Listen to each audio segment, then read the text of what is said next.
अब जमीन का विवाद हो गया, जमीन विवाद में मारपीट हो गया, आपके जमीन को कोई कब्जा करने के लिए आ गया, क्या करेंगे? जमीन विवाद में पता है एसडीएम का क्या पावर है?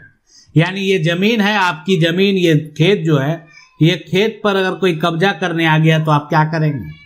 यानी आपके जमीन पर अगर कोई मारपीट करने लगा आपके साथ तो आप क्या करेंगे? सबसे पहले विवाद किस तरह का है ये आपको जानना होता है। कैसे जानेंगे? कब जाएंगे एसडीएम के पास? क्या एसडीएम के पास जाने से आपके समस्या का हल हो जाएगा? देखिए, सबसे पहले ये समझना कि आखिरकार जो है किस तरह का ये विवाद है। क्या एसडीएम के पास ये पावर है कि जमीन विवाद को खत्म किया जा सकता है?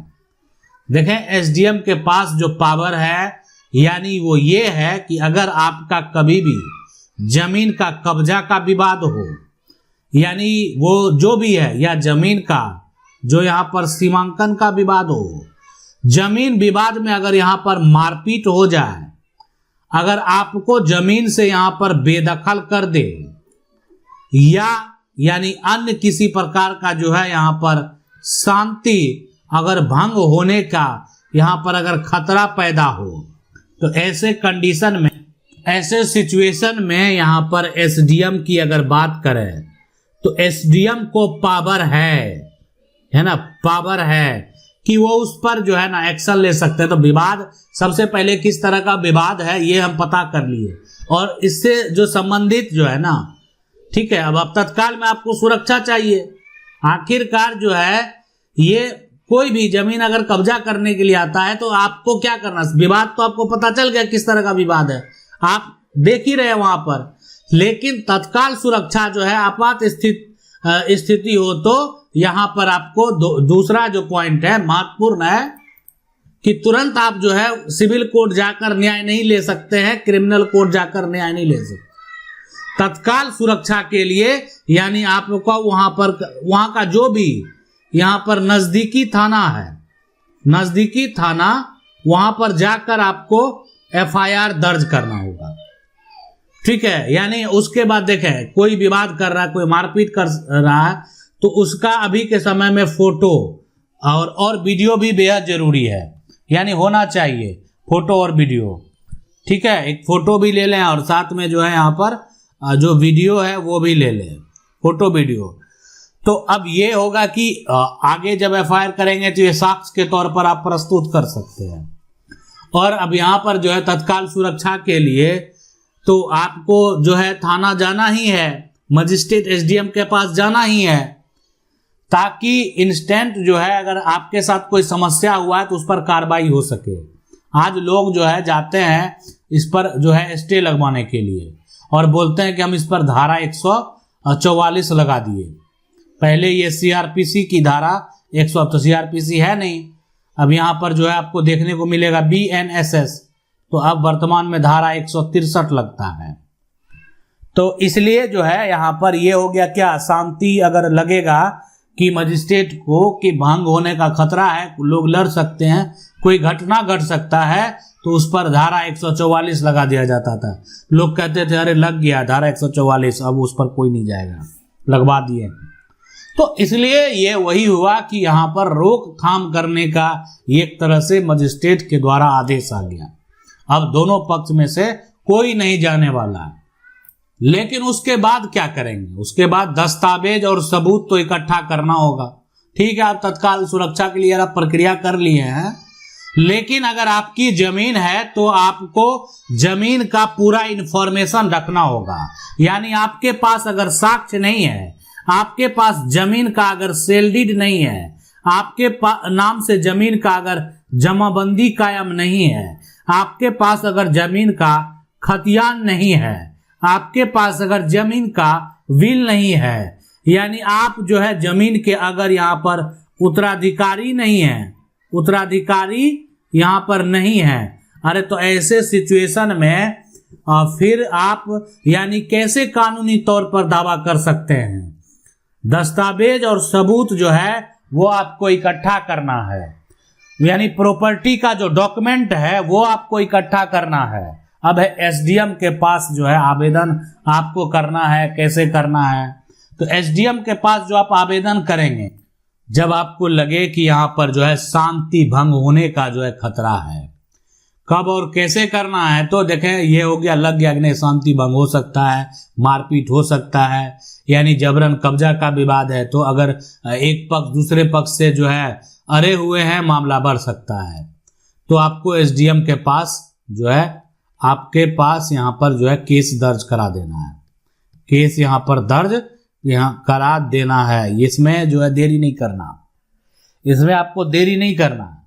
उसके बाद देखें ये हो गया, अब एसडीएम जो है यानी उनके पास पावर है, वो क्या करेंगे, यानी आपका जो कब्जा है मामले की जांच करने के बाद अगर आपके जमीन को जबरन कोई आकर जो है कब्जा कर लिया और पहले से जिसका कब्जा है यानी उसका कब्जा को वापस करवा देंगे, ठीक है।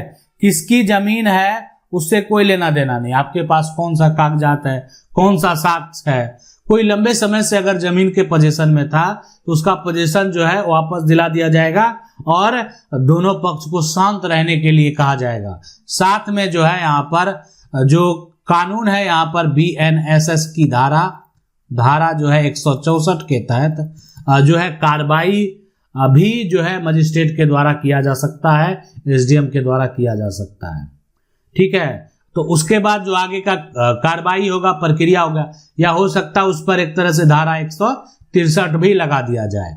अब एसडीएम का आगे का जो प्रक्रिया होगा उस प्रक्रिया की अगर बात करें, अब उनको लग रहा है कि नहीं अब यहाँ पर जो है दोनों पक्षों को बुलाना बेहद जरूरी है, ठीक है। तो नोटिस जो है जारी होगा और ये नोटिस दोनों पक्ष के लिए होगा, दोनों पक्ष जो आप केस करने के लिए गए तो आपको भी नोटिस मिलेगा और वहां पर जाकर बताइए, जवाब दीजिए कि आखिर क्यों लड़ रहे थे, क्यों ऐसा कर रहे थे, किसकी जमीन है, किसके पास जमीन का कागजात है, किसके पास जमीन का डॉक्यूमेंट है, कौन जमीन का असली मालिक है, ठीक है। तो देखें एक चीज सबसे महत्वपूर्ण पावर कि एसडीएम के पास जो है ना, एक जो एसडीएम है इनके पास दीवानी जो है यानी ऑनरशिप की अगर बात करें सबसे पहले है ना, ऑनरशिप, तो ऑनरशिप का फैसला देने का जो अधिकार है ना, फैसला देने का अधिकार, ठीक है, अधिकार नहीं है।